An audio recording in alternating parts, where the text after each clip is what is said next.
Hey guys, welcome to Uttarakhand 2.0 Amarjeet में आप सभी का स्वागत है एक नए सेशन के साथ। देखिए, आप लोग बोल रहे हैं कि हिंदी नहीं आ पा रही है, हिंदी नहीं पा रही है।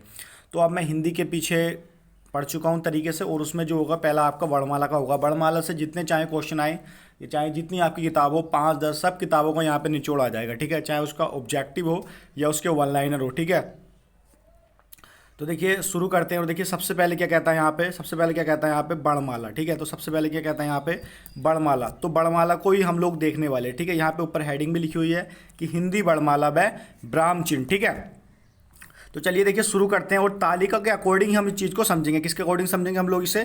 तालिका के अकॉर्डिंग ही हम इसे समझेंगे। ठीक है, किसे? वर्णमाला को। ठीक है, तो ये आप लोग देख लीजिए। चलिए शुरू करते हैं। देखिए सबसे पहले क्या होगा कि वर्णमाला को हमने दो तरीके से हमने इसे डिवाइड करा। ठीक है, और इसमें क्या आ जाएगा सबसे पहले? तो इसमें आ जाएगा सबसे पहले क्या? स्वर इसमें आ जाएगा। ठीक है, क्या आ जाएगा? इसमें स्वर आ जाएगा।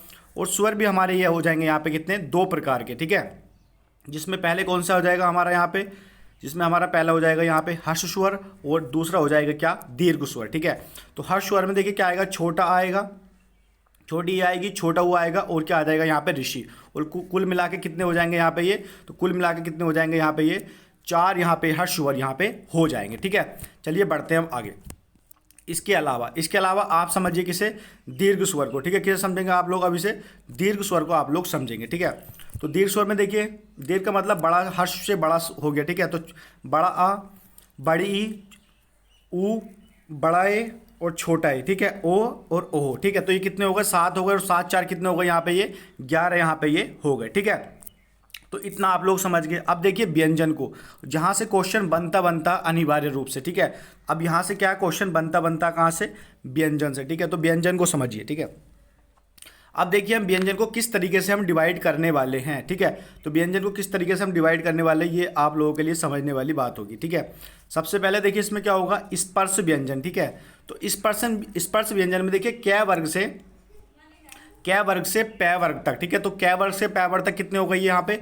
25 यहाँ पे हो जाएंगे। और इसके अलावा, ठीक है, इसके अलावा ये दो हो जाएंगे। ठीक है, इसके अलावा ये दो हो जाएंगे, जिन्हें क्या बोलते हैं हम? द्विगुण व्यंजन बोलते हैं, जिन्हें हम ताड़नजात व्यंजन भी बोलते हैं। ठीक है, ठीक है, जिन्हें हम क्या बोलते हैं? उच्छिप्त व्यंजन भी बोलते हैं। तो 3 4 नाम आपको याद रखने पड़ेंगे। और कुल मिला के कितने हो जाएंगे यहाँ पे? ये 27 यहाँ पे ये हो जाएंगे। ठीक है, चलिए इसके बाद बढ़ते आगे अंतस्त्य व्यंजन पे। ठीक है, तो देखिए अंतस्थ व्यंजन, देखिए कौन कौन से अंतस्थ व्यंजन? तो अंतस्थ व्यंजन कौन से होंगे यहाँ पे? य, रै, ल, व। और कुल मिला के इनकी संख्या कितनी हो जाएगी यहाँ पे? 4 यहाँ पे हो जाएगी अंतस्थ व्यंजन में। ठीक है, चलिए इसके अलावा देखिए, इसके अलावा देखते हैं हम कौन कौन से। इसके अलावा देखेंगे हम लोग कौन से? ऊष्म व्यंजन। ठीक है, और ऊष्म व्यंजनों की संख्या कितनी होगी यहाँ पे? 4 हो जाएगी, सारे स और है, और कुल मिला के इन्हें काउंट करेंगे तो कितने हो जाएंगे? ये 4 यहाँ पे हो जाएंगे। ठीक है, चलिए इसके अलावा देख लेते हैं हम आगत व्यंजन। ठीक है, कौन से देखेंगे इसके अलावा? हम आगत व्यंजन यहाँ पे देख लेंगे, जय और फै। और दोनों में विशेषता है कि यहाँ पे हलंत का प्रयोग यहाँ पे लगाया गया है। ठीक है, तो कितने हो गए आगत व्यंजन? तो जय और फै, और कुल मिला के टोटल कितने हो गए यहाँ पे? 2 यहाँ पे हो गए। ठीक है, इसके अलावा देखिए आप लोग क्या यहाँ पे? संयुक्त देखिए, यहाँ पे क्या देखिए? संयुक्त देखिए, संयुक्त व्यंजन। यहाँ से क्वेश्चन बनता बनता और मैं बताऊंगा आपको अभी क्या बनता है संयुक्त व्यंजन में। तो देखिए कक्षा वाला शय, त्रय और शय और ज्ञानी। ठीक है, तो ये यहाँ पे हो गए, और इनकी संख्या कितनी हो गई यहाँ पे? 4 यहाँ पे इनकी संख्या हो गई है। ठीक है, तो इतना आप लोग समझ गए। अब इनका हम टोटल कर लेते हैं जैसे क्वेश्चन बनता है कंडीशन से। ठीक है, तो देखिए अब देखिए इस चीज़ को समझते हैं हम लोग। तो देखिए स्पर्श व्यंजनों की संख्या कितनी हो गई है? 25 हो गई है। ठीक है, और अंतस्थ व्यंजनों की संख्या कितनी हो गई है? 4 हो गई है। और ऊष्म व्यंजनों की संख्या कितनी हो गई है? 4 हो गई है। ठीक है, तो अब हम इनका जब सारों को काउंट करेंगे तो यहाँ पे कितने हो जाएंगे? यहाँ पे ये टोटल में कितने हो जाएंगे? यहाँ पे ये 33 यहाँ पे हो जाएंगे। और हमने जो है द्विगुण, जिन्हें हम उच्छिप्त बोलते हैं, जिन्हें हम ताड़नजात भी बोलते हैं, उन्हें हमने काउंट नहीं करा। तो कुल कितने हो गए यहाँ पे? तो 33 हो गए। ठीक है, तो मूल अगर स्वर की संख्या मूल अगर व्यंजन की संख्या आती है, मूल व्यंजन कितने हैं, तो आपको कितने लगाने यहाँ पे? 33 यहाँ पे आपको सही राइट आंसर आपको कर देना है। ठीक है, चलिए इसके अलावा देखते हैं। देखिए इसके अलावा देखिए, ये मैं आपको बोल देता हूँ। देखिए स्वर कितने यहाँ पे? ये स्वर, तो स्वरों की संख्या कितनी हो गई? मैंने आपको बताया उधर 11 हो गए, हर्ष स्वर और दीर्घ स्वर। इसके अलावा कुल व्यंजनों की संख्या, जब इन्हें भी हम इसमें ऐड कर देंगे, तो ये कितने हो जाएंगे यहाँ पे, ये 41 हो जाएंगे जब इन्हें हम सबको जोड़ देंगे यहाँ पे, ठीक है। और टोटल मिला के कुल कितने हो जाएंगे यहाँ पे, वर्णमाला में कुल वर्णों की संख्या कितनी हो जाएगी यहाँ पे, 52 हो जाएगी। तो एक क्वेश्चन ये भी यहाँ से बन जाता है कि कुल वर्णों की संख्या कितनी होती है, 52 होती है, ठीक है। एक तरीका तो मैंने ये बता दिया आपको इस किताब से, बाकी और किताब से भी जितने तरीके से क्वेश्चन बनेंगे वर्णमाला से वो मैं निश्चित तौर पर बताऊंगा, चाहे 10 किताब से बने या 12 से बने, ठीक है। चलिए अब आगे बढ़ते हैं। देखिए अब क्या लिखा हुआ ऊपर, देखिए आप लोग कि विभिन्न परीक्षाओं में पूछे गए वर्णमाला से संबंधित प्रश्नोत्तर, ठीक है। तो विभिन्न परीक्षाओं में, ठीक है, चाहे वो बीएड हो उत्तर प्रदेश या जो भी उत्तर प्रदेश की परीक्षा रही हो, चाहे वो उत्तराखंड की रही हो, ठीक है, वर्णमाला तो वर्णमाला ही रहेगी कि कुल वर्णों का योग 52 ऐसा तो होगा नहीं, कुछ आगे पीछे हो जाएगा। तो देखिए चलिए अपने क्वेश्चन यहाँ से शुरू करते। देखिए कहता है कि वह छोटी से छोटी ध्वनि जिसके टुकड़े नहीं हो सकते उसे क्या कहते हैं, ठीक है। तो छोटी से छोटी ध्वनि जिसके टुकड़े नहीं हो सकते तो उसे क्या कहते हैं, हम वर्ण यहाँ पे कहते हैं, ठीक है, वर्ण यहाँ पे कहते हैं। वह छोटी से छोटी ध्वनि जिसके टुकड़े नहीं हो सकते उसे क्या कहते हैं, हम वर्ण यहाँ पे कहते हैं। ये सब क्वेश्चन आए हुए हैं, ठीक है। इसके अलावा अगला क्वेश्चन देखिए, उच्चारण के आधार पर वर्ण के भेद बताओ, ठीक है।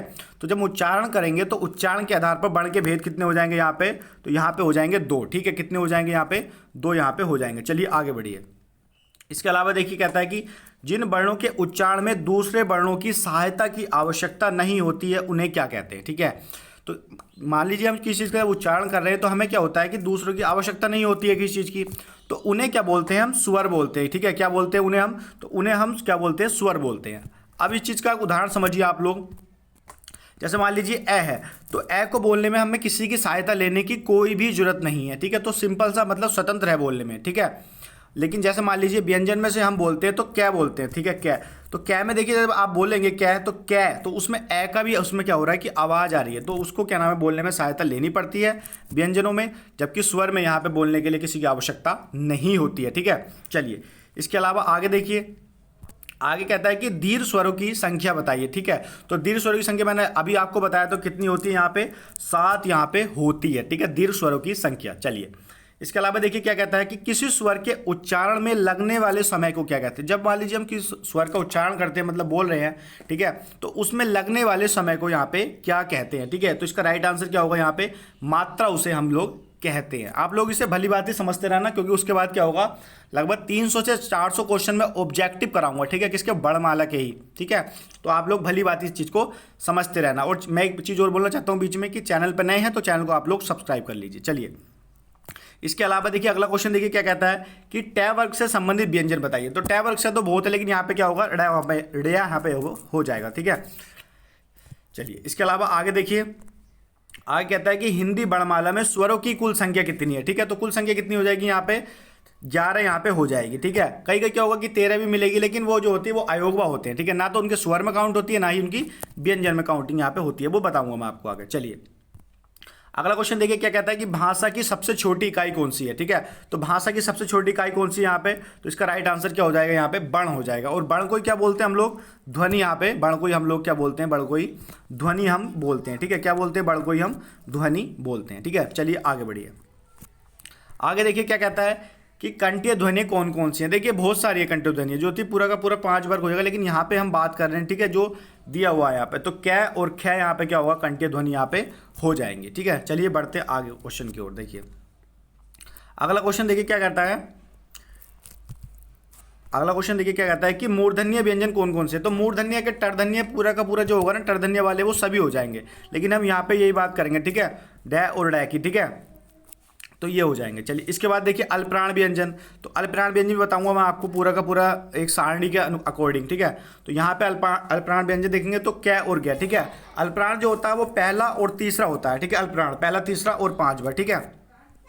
चलिए इसके बाद अगला देखिए, अगला देखिए क्वेश्चन क्या कहता है कि नासिकीय व्यंजन कौन कौन से। तो नासिकीय व्यंजन ये पांचों के पांचों यहाँ पे नासिकीय व्यंजन होते हैं, ठीक है। नासिकीय व्यंजन जो आपकी रहते हैं ना स्पर्श व्यंजन 25 के 25, तो उसमें जो हर वर्ग का लास्ट शब्द होगा ना, जिन्हें पंचम अक्षर भी बोलते हैं, तो उन्हें बोलते हैं हम, ठीक है, नासिकीय व्यंजन, ठीक है, नासिकीय या पंचम भी, ठीक है। चलिए इसके अलावा आगे देखिए, आगे क्या कहता है कि ए और एह वर्ण क्या कहलाते हैं, ठीक है। तो इस तरीके वाले क्वेश्चन ज़्यादा आते हैं, तो इसका राइट आंसर क्या होगा यहाँ पे, कंठ तालव्य उन लोगों को हम बोलते हैं, ठीक है, ए और एह को, ठीक है। चलिए इसके बाद देखिए अयोगवा।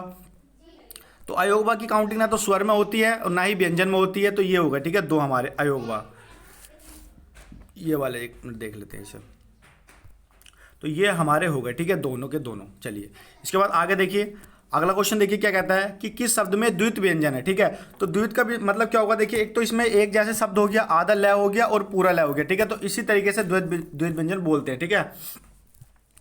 चलिए इसके बाद अगला देखिए, क्या कहता है कि सारे तो स हो गए और है हो गया, में कौन से व्यंजन कहलाते हैं, ठीक है। तो कौन से व्यंजन कहलाते हैं वाला, तो ये कहलाते हैं हमारे ऊष्म संघर्षी व्यंजन, ठीक है। क्या कहलाते हैं हमारे ऊष्म संघर्षी व्यंजन यहाँ पे ये कहलाते हैं, ठीक है। चलिए आगे देखिए, इसके अलावा अगला क्वेश्चन देखिए क्या कहता है। अगला देखिए क्वेश्चन, कौन सा घोष वर्ण है, ठीक है। तो इस तरीके से आप एक मात्र ऑप्शन को समझ लीजिए कि मैं जो होगा यहाँ पे घोष वर्ण होगा। हालांकि पूरे का पूरा कॉन्सेप्ट के अकॉर्डिंग मैं उस समय समझाऊंगा जब तालिका बनी होगी नेक्स्ट वीडियो में, ठीक है। अगला देखिए, हिंदी में मूलतः वर्णों की संख्या कितनी है। ये तो वेरी इंपॉर्टेंट क्वेश्चन है और यहाँ से क्वेश्चन उठ जाता है। तो कितनी है यहाँ पे, 52 यहाँ पे इनकी संख्या होगी। अगला देखिए क्या कहता है कि कक्षा वाला जो 6 है कि ध्वनि किसके अंतर्गत आती है। तो ये होगा संयुक्त वर्ण के अंतर्गत। कैसे आएगा देखिए, तो इसका जब हम करेंगे इस तरीके से, हम संयुक्त तो कै प्लस इस तरीके से 6 यहाँ पे हो जाएगा, ठीक है। चलिए इसके बाद आगे देखिए, आगे क्या कहता है। आगे देखिए आगे क्या कहता है। आगे कहता है कि अघोष वर्ण कौन सा है। तो इसका राइट आंसर क्या होगा यहाँ पे, स, और इसे क्या किसके अंतर्गत आएगा, ये महाप्राण के अंतर्गत आएगा। चलिए आगे पढ़ते हैं। ये जो आपको है ना अघोष ये मैं तालिका के अकॉर्डिंग समझाऊंगा, ठीक है, क्योंकि इसमें बहुत सारे क्वेश्चन बनते हैं यहाँ से। चलिए आगे देखिए अब, चलिए अब देखिए आगे क्या कहता है।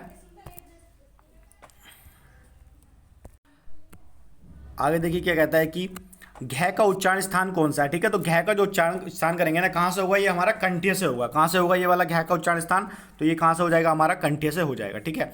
चलिए इसके बाद आगे देखिए कहता है कि संयुक्त अक्षर कौन सा है, ठीक है। तो संयुक्त अक्षर तो काफ़ी ज़्यादा है, लेकिन यहाँ पे ऑप्शन में देखना है तो ये यहाँ पे हो जाएगा, ठीक है। संयुक्त अक्षर, एक मिनट देखिए, एक मिनट यहाँ पे से, तो ये यहाँ पे संयुक्त अक्षर यहाँ पे ये हो जाएगा।